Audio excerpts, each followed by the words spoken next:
My name is Becky Hurwitz, and I live in New York. I live in Brooklyn. With most of my time, I work in technology, and I work at the sort of intersection of social justice and tech, which is working with activists to help them figure out how to use technology to make their work more efficient or more effective.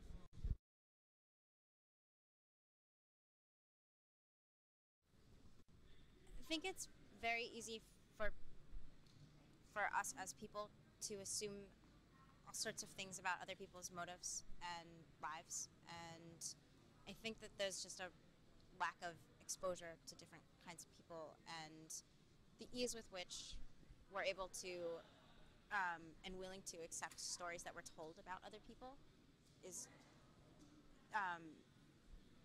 is part of the problem. I think if you live your life in New York and you never leave New York, then you're apt to believe the little things that you hear about people living in other places, whether it's the middle of this country or whether it's some other country, right?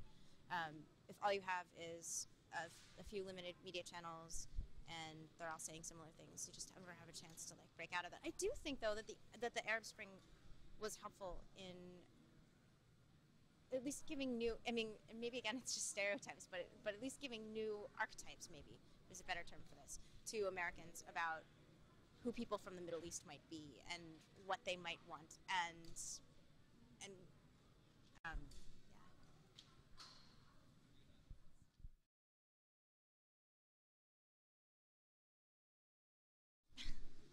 You can have an image of, you can have a belief about what somebody else is or what they're motivated by, and that could color everything that you understand about why they're acting, right? So I'm sure that you could have a stereotype of an American or of somebody from the Middle East and say, oh look, but this person totally fits this model. You know, here's this American and they walk in and they're egotistical and they're super loud and they don't understand any other languages and I don't know what else you might say.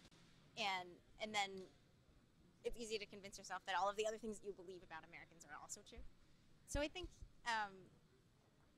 when we assume that we understand somebody, we're all making mistakes. I think people with the higher ground are people who realize that they can't assume these things and they ought to meet people and actually know them. And I think also, I think these stereotypes are also made by our governments, right?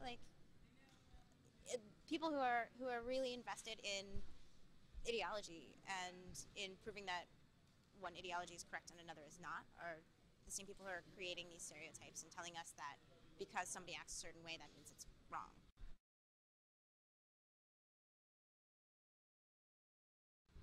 So I don't know about on the large scale, but I think we talked about this a little bit. So when I was in Cairo in when I was in Cairo in March.